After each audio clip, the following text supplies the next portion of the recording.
Hi there, welcome to our channel and thank you for watching our videos. Have you liked and subscribed yet? Then let's get to the topic.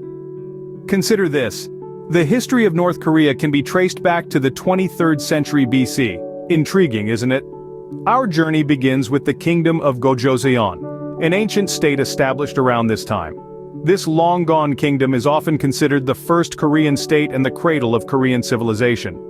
Over the centuries, the Korean peninsula saw the rise and fall of various kingdoms and dynasties, each leaving its unique imprint on the landscape of history. One dynasty that particularly stands out is the Joseon dynasty.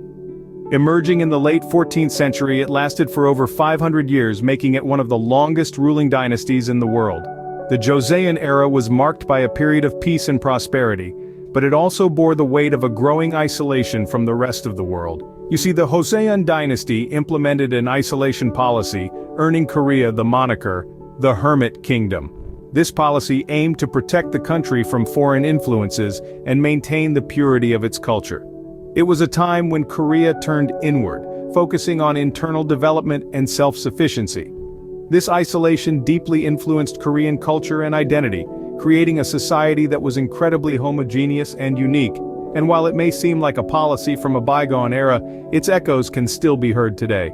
North Korea, in many ways, continues to be a modern-day hermit kingdom, exhibiting a level of isolationism that is rarely seen in our interconnected world.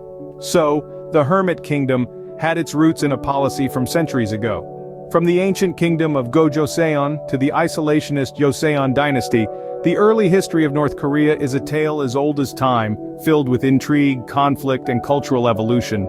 It serves as a fascinating prologue to the story of modern North Korea, a country that continues to captivate and mystify the world. Fast forward to the 20th century, where a single event would forever change the course of Korean history. After World War II, the globe was in a state of flux, and the Korean peninsula was no exception. The peninsula was divided into two occupation zones along the 38th parallel, with the Soviet Union occupying the north and the United States the south. This artificial division was intended to be temporary, but it became the seed for a deep-rooted division that persists to this day. In 1948, the Democratic People's Republic of Korea, or DPRK, was established in the north, under the leadership of Kim Il-sung. Kim, a former guerrilla fighter against Japanese colonial rule, embraced communism and established a regime marked by an iron grip on power and a cult of personality that would continue through his descendants. As tensions rose between the North and South, they boiled over into outright conflict in 1950. The Korean War, often referred to as the Forgotten War in the West, was anything but forgotten in the land where it was fought. A bloody and brutal conflict, it resulted in an estimated 2 million casualties, ravaged the peninsula, and deepened the division between the two Koreas. Despite peace talks and a ceasefire in 1953, no formal peace treaty was ever signed. Technically, North and South Korea remain at war, a haunting reminder of the conflict's unresolved status.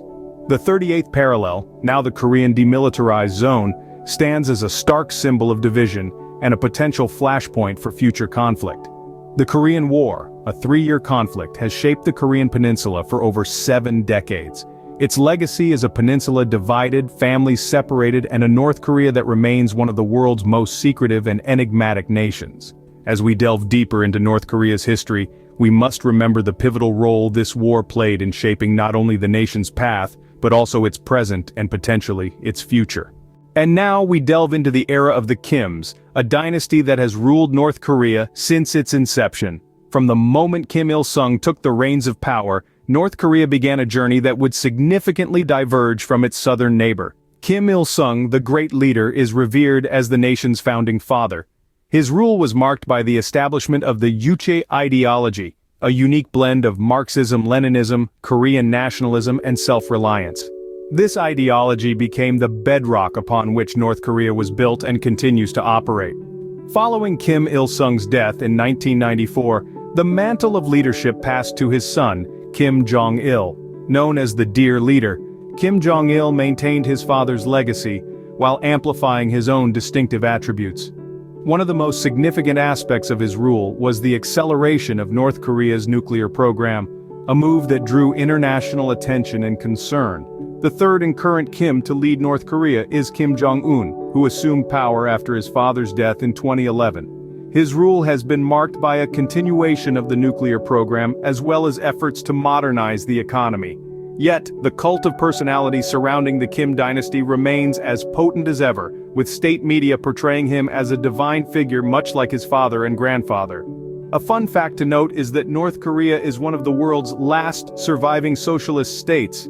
Its political system is based on the Yucha ideology and is characterized by a single-party rule, state control of the economy, and an extensive cult of personality around the Kims. As the third Kim continues to rule, the world watches, wondering what the future holds for this enigmatic nation. Despite its isolation, North Korea continues to influence global politics, particularly through its nuclear ambitions.